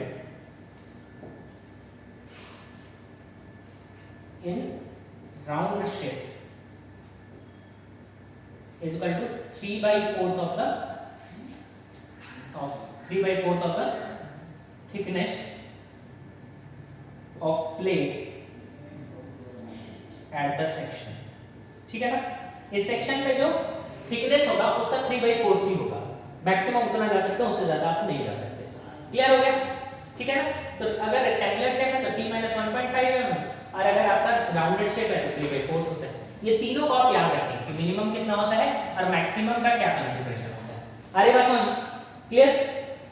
तो साइज ऑफ द वेल्ड क्या होता है, जो एक्चुअली आप जो कनेक्शन कर रहे हो, मान लो ऐसा कोई कनेक्शन कर रहे हो, तो जो वेल्ड आप करोगे जहां तक उसका स्प्रेड होगा एक्सट्रीम पॉइंट तक, वही उसका साइज ऑफ द वेल्ड होता है। अरे बस समझ, क्लियर। उसी में ये आपका साइज हो गया, मान लो इसको s से दिखा दो, ठीक है ना। जहां तक ये वेल्ड करोगे, जैसे इस केस में अंदर तो जा रहा है पूरा वेल्ड, तो इसको बोलते हैं लेंथ ऑफ द वेल्ड। क्या बोलते हैं, लेंथ ऑफ द वेल्ड। इसको LW से निकाल सकते हैं। अरे बात क्लियर हो, इसको क्या बोलेंगे, लेंथ ऑफ द वेल्ड। एक और इंपॉर्टेंट इसमें चीज आती है, उसको बोलते हैं थ्रोट थिकनेस। क्या बोलते हैं, थ्रोट थिकनेस। इधर देखिए, जैसे आपने बोल्ट में पढ़ा, बोल्ट में क्या पढ़ा कि आप उसमें शियर आ सकता है, नॉर्मल स्ट्रेस भी आ सकता है, ठीक है ना।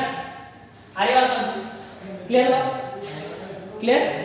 वैसे ही आपका इस केस में भी वैसा आ सकता है। फिर आपने बोल्ट का स्ट्रेंथ पढ़ा, तो बोल्ट का स्ट्रेंथ क्या पढ़ा, दो चीजें, उसके तीन फैक्टर पढ़े बोल्ट के स्ट्रेंथ का। पहला पढ़ा शियर, बियरिंग और टेंशन। अरे बात समझ, उन तीनों में से जो मिनिमम होता है वो वोल्ट वैल्यू कहते हैं। लेकिन वेल्ड के केस में क्या होता है कि वो आपका सिर्फ शियर में रेजिस्टेंस होता है उसका। अरे बात समझ में, मतलब उसका फेलियर होगा, जब भी होगा वो शियर में फेलियर होगा, तो उसका सिर्फ एक पैरामीटर होता है, वो शियरिंग फेलियर होता है। अरे बात समझ, मतलब हमें जब भी कैलकुलेट करना पड़ेगा तो अगर उसका शियरिंग स्ट्रेंथ के बराबर या उससे कम है तो मेरा ठीक है। अरे बात समझ में, तो इसका स्ट्रेंथ अगर हमको लिखना होगा वेल्ड का, तो वो सिर्फ शियर के ये में लिखते हैं, उसका बियरिंग नहीं निकालना होता है, क्योंकि बियरिंग कर नहीं रहा है, क्योंकि वहां कोई ऐसा होल नहीं है जहां पर प्लेट को ऐसे टच करता हो, ठीक है। तो बियरिंग कर नहीं रहा है, बाकी सारी चीजें वैसे ही नहीं हो रही, टेंशन है नहीं इसके अंदर। तो इसमें क्या होगा कि इसमें सिर्फ और सिर्फ शियर लग रहा है, तो ये शियर से रेजिस्टेंस करेगा। अरे बात समझ, लेकिन ऐसा नहीं है कि वो शियर इस वाले प्लेन पे रेजिस्ट कर रहा होगा। अरे बात समझ, एक तरीका क्या है कि आपने ऐसे वेल्ड कर दिया और इधर से, मतलब इधर से देखो आप इसको पूरे को ऐसे इस वाले प्लेट पे से धक्का दे देते हो, तो एक तो तरीका ये है कि ये वाले प्लेट से ऐसे खिसक जाए। अरे बात समझ, इस वाले प्लेट से ऐसे खिसक जाए, या फिर हो सकता है ये वाला पोर्शन खिसक जाए। अरे बात समझ, लेकिन एक्चुअली में ऐसा होता नहीं है, वो हमेशा खिसकेगा इस वाले से नहीं खिसकेगा कि ऐसे मूवमेंट हो जाए या फिर ऐसे मूवमेंट हो जाए, ऐसा नहीं होगा। हमेशा क्या होगा, थ्रोट के अबाउट होता है। अरे बात समझ, एक लाइन है, एक इमेजिनरी लाइन है जिसके अबाउट होता है। अरे बात समझ, क्लियर। इसी को थ्रोट बोलते हैं, ये वाले पोर्शन को थ्रोट बोलेंगे, इसके अबाउट होता है फेलियर, ठीक है ना, क्लियर। इस वाले के अबाउट फेलियर होता है, ठीक है, तो इसको क्या बोलते हैं, थ्रोट ऑफ द बेल्ट, और इसको ही थ्रोट, ये वाले पूरे डिस्टेंस को थ्रोट थिकनेस बोलेंगे। अरे बस समझ, इसको क्या बोलेंगे? Throat thickness. ठीक है, क्लियर हुआ? अब एक चीज देखिएगा कि इस वाले केस में आपके पास क्या हो रहा है कि आपने जो वेल्ड है वो इफेक्टिवली जो आपका एरिया हो जाएगा, वो इफेक्टिवली क्या एरिया हो जाएगा, वो ये नहीं होगा। मतलब एक इफेक्टिव एरिया क्या हो सकता था? S इंटू एल डब्ल्यू, ठीक है ना, ये वाला लेंथ इंटू अंदर को ऐसे पूरा वाला, ये वाला एरिया रेजिस्ट करेगा। अरे बस समझ, लेकिन वो वाला एरिया रेजिस्ट नहीं करता है। मतलब इसी में अगर अंदर की तरफ आप जाओगे तो क्या हो सकता था? ये लेंथ इंटू अंदर को जितना स्प्रेड कर रहा हो उसको मल्टीप्लाई करके एक रेजिस्टेंस एरिया हो सकता है। लेकिन वो नहीं होता है, यहाँ पे होता है इस प्लेन के अगेंस्ट में रेजिस्टेंस होता है। क्या होता है? इस वाले प्लेन के अगेंस्ट में रेजिस्टेंस होता है। तो इसका नॉर्मल वैल्यूज क्या होता है? ये डिपेंड करता है, ये जो थ्रोट थिकनेस है, थ्रोट थिकनेस जो है,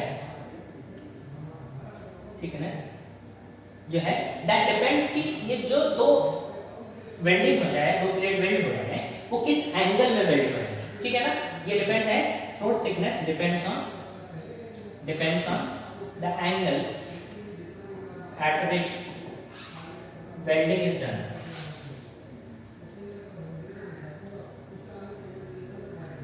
अरे बस थ्रोट थिकनेस क्या होता है? थ्रोट थिकनेस डिपेंड करता है कि किस एंगल में आपका वेल्डिंग किया जा रहा है। अरे बस अगर ऐसा होगा तो डिफरेंट होगा, ऐसा होगा तो डिफरेंट होगा, ऐसा होगा तो डिफरेंट होगा। अरे बस क्लियर हुआ? ये थ्रोट थिकनेस डिफरेंट होगा। मतलब अगर इस दोनों प्लेट में ऐसे वेल्ड करेंगे आप तो यहाँ पे अलग होगा, इस वाले को वेल्ड करेंगे अलग होगा, इस वाले को वेल्ड करेंगे तो अलग होगा। तो एक ये देखिएगा कि इसमें क्या होता है, जैसे जैसे एंगल बढ़ता चला जाता है थ्रोट थिकनेस आपका कम होता चला जाता है। अरे बस और मैक्सिमम किसके लिए थ्रोट थिकनेस होगा? एक्यूट एंगल के लिए। इसको क्या बोलते हैं? Obtuse angle. इसको क्या बोलते हैं? Right angle. और इसको क्या बोलते हैं? Acute angle. तो सबसे ज्यादा थ्रोट थिकनेस किसके लिए होता है? एक्यूट एंगल की। और इसकी नॉर्मल वैल्यू कितनी होती है? 0.7।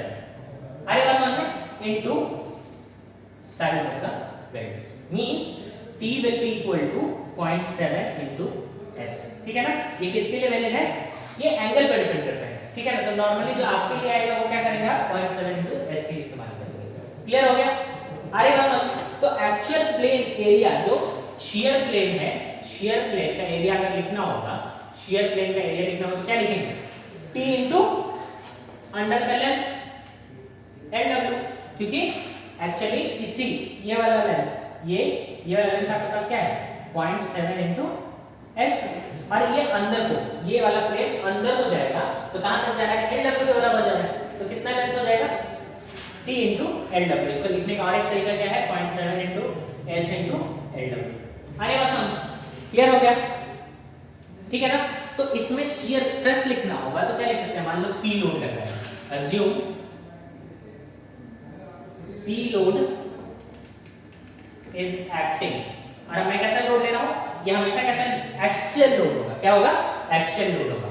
P load is acting axially. तो आपका शियर स्ट्रेस जो होगा that will be P divided by shear plane का एरिया। शियर प्लेन का एरिया आपके पास कितना दिया है? 0.7 into S into LW। अरे बस यहाँ पे नोट्स में लिखा हुआ है। क्लियर? तो आपका क्या होगा कि शियर स्ट्रेस का ये वैल्यू हो जाएगा। क्लियर कि इसमें शियर स्ट्रेस कितना लग रहा है। अब स्ट्रेस कितना लग रहा है, हमारे क्या होता है कि stress can be less than equal to strength. ठीक है ना, तो आपने स्ट्रेस तो देख लिया कि शियर प्लेन पे कितना स्ट्रेस है, that will be equal to P divided by thickness of the throat into LW। Thickness of the throat को क्या लिख सकते हैं? 0.7 into size of the weld into LW। ठीक है ना, length of the weld. Clear? तो हमने कितना शियर स्ट्रेस आ रहा है हमने वो तो निकाल लिया। अब हमारे को निकालना है इसका स्ट्रेंथ कितना होता है। ठीक है ना, तो वेल्ड का स्ट्रेंथ अगर मेरे को लिखना होगा तो स्ट्रेंथ ऑफ द वेल्ड, जैसे हमने वहां पे स्ट्रेंथ ऑफ द बोल्ट निकाला था तो मैंने क्या बोला? स्ट्रेंथ ऑफ द वेल्ड जो होता है सिर्फ एक ही फैक्टर होता है, वो होता है शियर में। बोल्ट में हम करते तो 3 फैक्टर होता है। तो इसमें क्या होता है? स्ट्रेंथ ऑफ द वेल्ड ठीक है ना। स्ट्रेंथ ऑफ द वेल्ड क्या होता है, एफ डब्ल्यू डी, डब्ल्यू किस लिए, वेल्ड के लिए, डी मतलब design, that will be equal to F W N weld और ये N nominal divided by gamma M W, ठीक है ना। वहां पे बी लिखते थे गामा बी क्योंकि बोल्ट था, यहाँ पे वेल्ड है तो डब्ल्यू लिखेंगे, ठीक है ना। इसकी वैल्यू 1.25, इसमें दो वैल्यूज होते हैं। जब आपको मैंने पार्शियल सेफ्टी फैक्टर पढ़ाया था तो उसमें बताया था कि बाकी सबको याद करने की जरूरत नहीं है, इसका याद रखना है कि यहाँ पे दो फैक्टर ऑफ सेफ्टी होते हैं। अरे बात समझ, एक फैक्टर ऑफ सेफ्टी क्या होता है 1.25, ये क्या होता है शॉप फैब्रिकेशन का, शॉप फैब्रिकेशन का, और 1.5 होता है फील्ड फैब्रिकेशन का। मतलब मान लो कि आपने वर्कशॉप में क्या है बढ़िया से जो भी आपको लगाना है उसको पहले से ही वेल्ड करके आप लेके जा रहे हैं। अरे बात समझ, तो क्या होता है कि शॉप में कंट्रोल्ड एनवायरनमेंट, स्किलफुल वर्कर्स होते हैं, उसमें क्या होगा कि आप लेसर फैक्टर ऑफ सेफ्टी भी रखेंगे तो काम चल जाएगा आपका। अरे बात समझ, क्योंकि आपका वर्कमैनशिप अच्छा है। यहाँ पे क्या है कि फील्ड में आप काम करते हो, हड़बड़ी में काम कर रहे हो, कुछ कर रहे हो, तो यहाँ पे आप क्या करते हैं फैक्टर ऑफ सेफ्टी ज्यादा लेके चलते हो। अरे बात समझ, इसलिए फैक्टर ऑफ सेफ्टी इसका 1.5 होता है, ये 1.25 होता है। अरे बात समझ, ठीक है ना। मान लो क्वेश्चन में दिया रहा तब तो आप जो दिया रहेगा उसको इस्तेमाल करेंगे, क्वेश्चन में नहीं दिया रहेगा तो हमेशा factor of safety field fabrication का लेके चलेंगे। अरे बात समझ में, क्योंकि फील्ड फैब्रिकेशन का अगर फैक्टर ऑफ सेफ्टी लेके चलेंगे तो हमारा ऑलरेडी जो डिजाइन है वो कंजर्वेटिव डिजाइन होगा और फेलियर के चांसेस कम हो जाएंगे। अरे बात समझ, ये वाला चीज आराम से हम कर पाएंगे, ठीक है ना। तो हमारे पास क्या हुआ, दो वैल्यूज हैं इसके 1.25 और 1.5, ठीक है ना। अब FWN क्या होता है वो देखिएगा, FWN क्या हो जाएगा, FWN आपका होता है यहाँ पे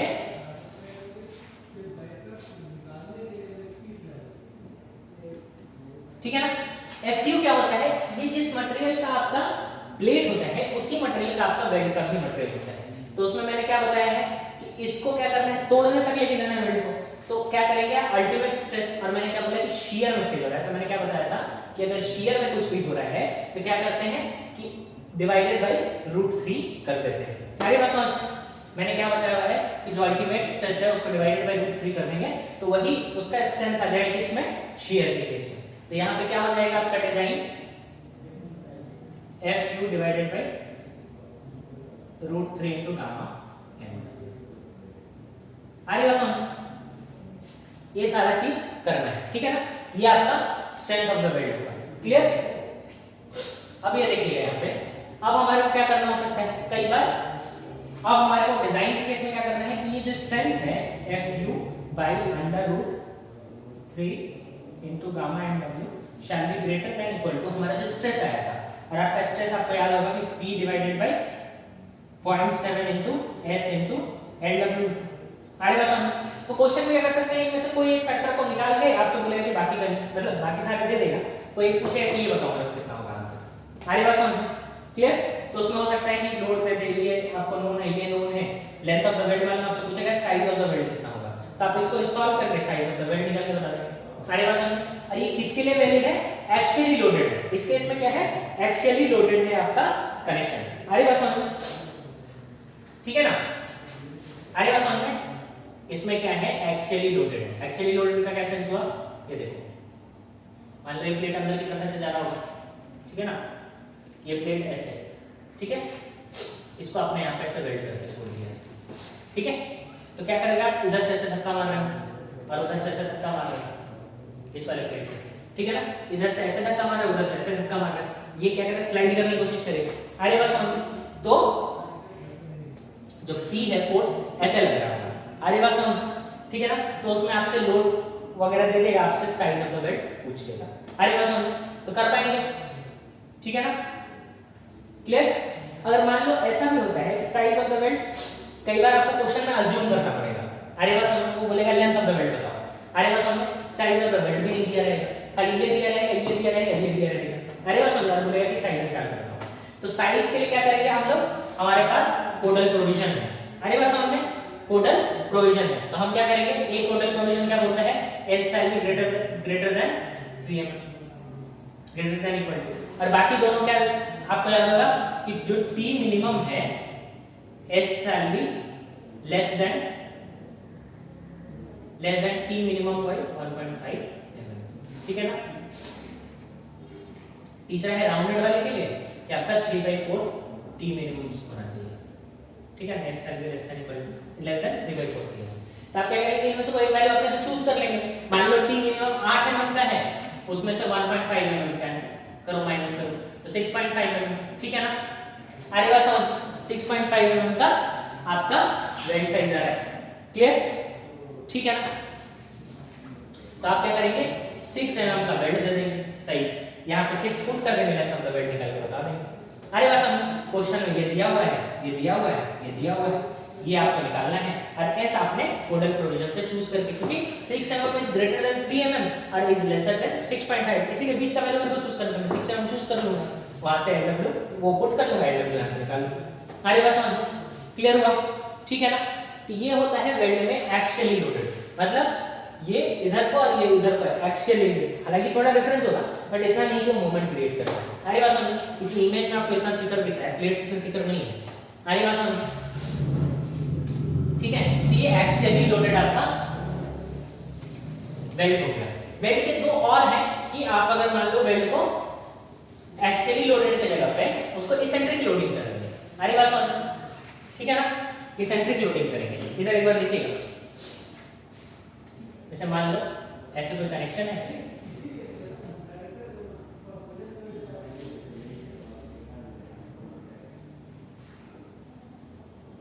ऐसे, अरे बस हम इसमें क्या करेंगे कि ये भी, इसमें क्या है कि ये इसेंट्रिक लोडिंग है। कैसा इसेंट्रिक लोडिंग है आप लोग देख के बता पाएंगे, इसेंट्रिक लोडिंग, और कैसा है इन प्लेन इसेंट्रिसिटी है,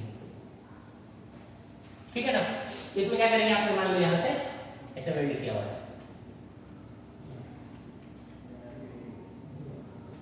ठीक है ना।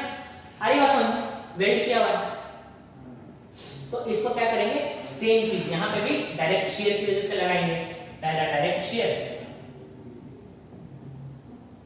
और दूसरा क्या होगा, टॉर्शनल शियर, ठीक है ना। डायरेक्ट शियर और टॉर्शनल शियर क्लियर हो गया। तो डायरेक्ट शियर के केस में क्या रहेगा कि आपको ये P लोड लगा हुआ है, मान लो ये पूरा का पूरा लेंथ LW है और थिकनेस T है, मान लो थ्रोट थिकनेस। अरे बस हम तो डायरेक्ट स्ट्रेस की वजह से क्या वैल्यू लिख सकते हो, P divided bye LW into T, ठीक है ना।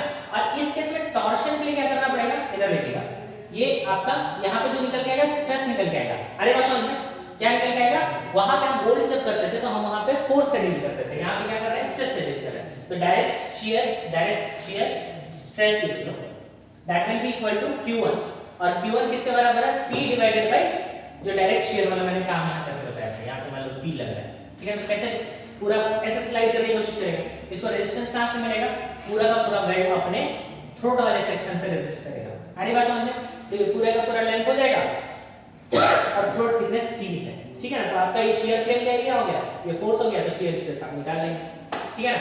अब टॉर्शनल शियर Q2 निकालना है। Q2 के केस में आपको याद होगा कि टॉर्शनल शियर क्या होता था, TR डिवाइडेड बाय J। अरे बात समझ में, J आपको क्या करना पड़ेगा, इधर देखिएगा,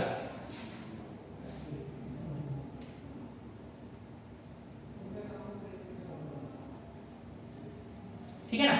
अरे बात समझ, इसमें क्या करना पड़ेगा कि आपको J चाहिए, क्लियर। तो J के लिए क्या करना पड़ेगा, मतलब इस एक्सिस के अबाउट आपका रोटेशन है। अरे बात समझ, क्लियर हुआ, इस एक्सिस के अबाउट ऐसे ऐसे P लग रहा है ना, इस एक्सिस के अबाउट रोटेशन है, ये मान लो T, ठीक है ना। अरे बात समझ, अगर इसका मोमेंट ऑफ इनर्शिया निकालना होगा तो इस चैनल सेक्शन का इसके अबाउट निकालना होगा मोमेंट ऑफ इनर्शिया। अरे बात समझ, और आपको मोमेंट ऑफ इनर्शिया निकालना आता होगा क्योंकि ये CG से क्रॉस कर रहा है, तो सबसे पहला काम तो ये इसका CG निकालना।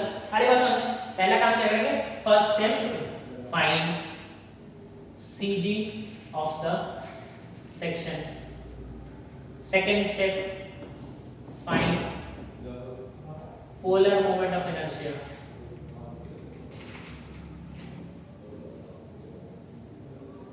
अबाउट CG, तीसरा, ठीक है ना। हमारे को क्या चाहिए, मैंने आपको क्या बताया था कि R से प्रोपोर्शनल है Q2, तो जितना जितना बड़ा r उतना बड़ा Q2, ठीक है ना। तो इस सेक्शन को आप देख के बताइए कि सबसे ज्यादा r कहां पे आएगा, ये सबसे एक्सट्रीम पॉइंट पे आएगा क्या,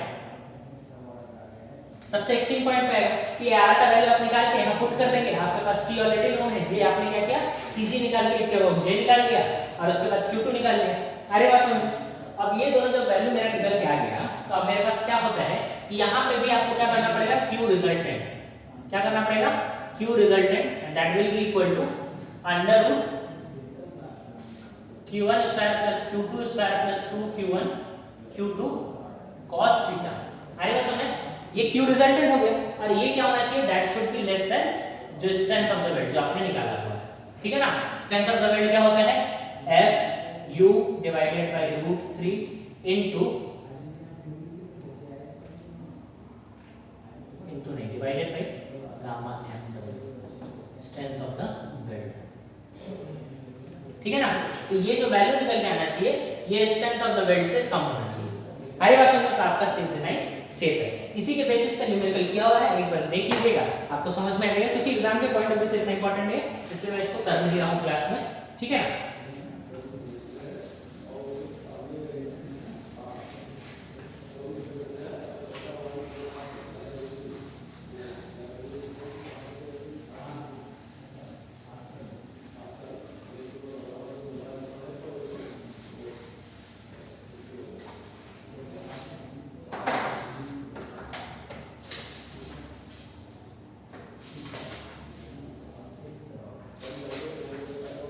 ठीक है, आ रही बात समझ में। उसके बाद क्या करना है अभी कि आपके पास आउट ऑफ प्लेन में भी मैं एक बार समझा दे रहा हूं, उसमें न्यूमेरिकल किया हुआ है, ठीक है ना।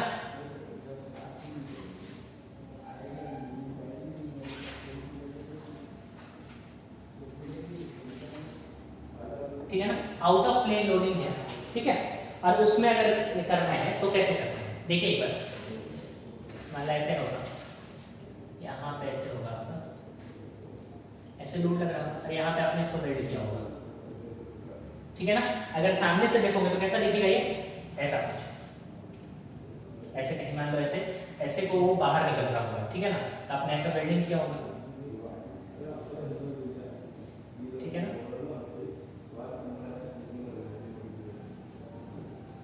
ठीक है, तो इस केस में भी आपके पास क्या है, डायरेक्ट शेयर का same conception P divided by length of weld into size of the throat thickness. अरे बस अब लेंथ ऑफ द वेल्ड के समय ध्यान ये रखना है कि यहाँ पे दो डबल लेंथ है, यहाँ और इसका समेशन दोनों सम करके आप लिखेंगे।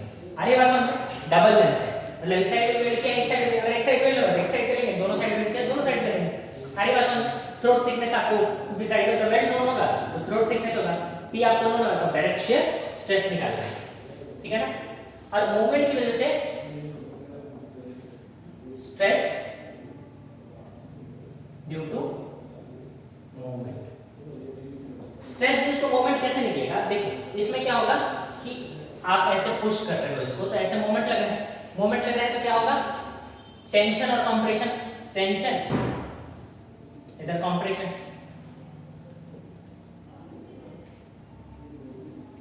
अरे बस तो आपको ये पता है कि अगर मूवमेंट दिया हुआ हो तो sigma equal to M Y by I होता है क्या। अरे बस आई क्या होता है, उसी प्लेन, ये जे नहीं होता है, टॉर्शन में जे इस्तेमाल होता है, मोमेंट वाले फॉर्मूला में आई होता है, आई क्या होता है उसी प्लेन में उसका मोमेंट ऑफ इनर्शिया। अरे बस तो एम आपका कितना हो जाएगा, मान लो ये ई डिस्टेंस पे है, अरे बस ई डिस्टेंस पे है तो मोमेंट आपका क्या हो जाएगा पी, और ये लोड पी मान लो पी है तो P इंटू ई हो जाएगा, ठीक है ना। और इसमें क्या करना है, मान लो इसका न्यूट्रल एक्सिस कहीं ऐसा होगा तो जो एक्सट्रीम फाइबर होगा इसका, ये मान लो y डिस्टेंस पे यहाँ पे एक्सट्रीम फाइबर, ठीक है ना, ये भी हो सकता है ये भी हो सकता है। अरे बस तो उस केस में P इंटू ई मोमेंट हो गया, वो एक्सट्रीम फाइबर का निकाल लेंगे और पूरे सेक्शन का मान लो x एक्स है, इसके अबाउट का मोमेंट ऑफ इनर्शिया निकाल लेंगे। अरे बस मैंने क्या किया, मोमेंट आपका निकाल लिया P इंटू ई, जो एक्सट्रीम फाइबर है उसका डिस्टेंस निकाल लिया न्यूट्रल एक्सिस से। आएगा समझ में, क्लियर हो। और न्यूट्रल एक्सिस कैसे निकालेंगे, तो न्यूट्रल एक्सिस आपको कैसे निकालेंगे पता है कि आपको वो सीजी से क्रॉस करेगा तो न्यूट्रल एक्सिस वहां से निकाल लेंगे, डिवाइडेड बाय इस पूरे एरिया, मतलब ये दोनों का मोमेंट ऑफ इनर्शिया निकालना है। तो मोमेंट ऑफ इनर्शिया इसमें निकालना मुश्किल नहीं है, क्योंकि ये क्या है, एक रेक्टेंगल ही तो है, ये एक रेक्टेंगल ही है। अरे बस रेक्टेंगल का मोमेंट ऑफ इनर्शिया क्या होता है, Vd/12। अरे बस इसमें 2 है तो 2 कर देंगे। अरे बस और b क्या हो जाएगा यहाँ पे, थ्रोट थिकनेस के बराबर हो जाएगा। d आपका उतना ही हो जाएगा, 12/12 × 2। क्लियर? अरे बस तो यहाँ पे आई एक्सएस करके स्ट्रेस निकाल देंगे। क्लियर हुआ? ये दो फोर्सेस लग रहे हैं, अब ये क्या करेगा, आपस में इंटरेक्ट करेगा, जैसे हमने बोल्ड में किया था। तो यहाँ पे रिजल्टेंट क्या लिखते हैं वो इधर देखिएगा। यहाँ पे Q रिजल्टेंट जो होता है वहां पे तो सिंपली यहाँ पे क्या होता है, सेम प्लेन में लग रहा था तो सेम प्लेन में आप वेक्टर उस हिसाब से कैलकुलेट कर दिया आपने, ठीक है ना। उसमें क्या किया था, q1² + q2² + 2q1 q2 cos theta under root, ठीक है ना। यहाँ पे Q रिजल्टेंट क्या हो जाता है, जो डायरेक्ट शियर की वजह से वैल्यू लग रहा है। अरे बस समझ, डायरेक्ट शियर की वजह से वैल्यू लग रहा है और एक लग रहा है उसकी वजह से, ठीक है ना। डायरेक्ट शियर की वजह से आपका वैल्यू लग रहा है और दूसरा लग रहा है मोमेंट की वजह से, ठीक है ना। तो मोमेंट वाला जो स्ट्रेस है इसको मान लो सिग्मा या F से दिखा दो, ठीक है ना। और इसको हमने किससे दिखाया हुआ है, Q से दिखा दो मान लो। अरे बस समझ, तो F² + 3q²। अरे बस समझ, जो मोमेंट की वजह से स्ट्रेस आ रहा है उसको पूरा लिखेंगे और जो शेयर डायरेक्ट शेयर की वजह से आ रहा है उसको 3 से मल्टीप्लाई करके लिखेंगे। अरे बस ये वैल्यू कहां से आता है, तो 100 में ये पढ़ना होता है, उसमें आपको अगर पढ़ाया गया अगर नहीं पढ़ाया गया है तो आप उसमें या भी आपके लिए दिमाग में रख लीजिए, ये वाला वैल्यू आएगा, रिजल्टेंट आएगा, ये मोमेंट की वजह से आ रहा है और ये डायरेक्ट शेयर की वजह से आ रहा है। And that shall be less than equal to जो स्ट्रेंथ ऑफ द वेल्ड होना चाहिए। आगे बात समझ, क्या करना है, जो Q रिजल्टेंट है that should be less than equal to strength of the weld. अरे बात समझ, इस चीज को दिमाग में रखना है। क्लियर? इसी पे एक न्यूमेरिकल उसमें दिया हुआ है, उसमें आप देख लीजिएगा, आपको समझ में आ जाएगा, उसमें कोई मुश्किल काम है नहीं, ठीक है ना, क्योंकि ये डायरेक्टली इंपॉर्टेंस नहीं है एग्जाम के लिए, ठीक है ना। आपको एक्स्ट्रा ही समझाना है, इसके लिए मैंने वहां पे सॉल्व भी कर दिया है, आप उसमें देख लीजिएगा, आपको क्लियरली समझ में आ जाएगा कि क्या कैसे हो रहा है, ठीक है ना। ये वाला पार्ट यहाँ पे हम लोग कंप्लीट करते हैं। नेक्स्ट पार्ट में हमारा क्या होगा, टेंशन मेंबर, कंप्रेशन मेंबर और जो हमारा बीम का डिजाइन है। अरे बात समझ, वो वाला पोर्शन कंप्लीट करेंगे, उसमें ट्रस हो पाएगा, क्योंकि ट्रस बहुत ज्यादा अलग नहीं है। ट्रस क्या है, ये थियोरेटिकल पोर्शन उसमें थोड़ा सा है, और बाकी जो डिजाइन है ट्रस मेंबर का, दैट इज जो ट्रस होगा, जो मेंबर होता है उसमें आपको पता है कि ट्रस में एक्सियल लोड लगता है।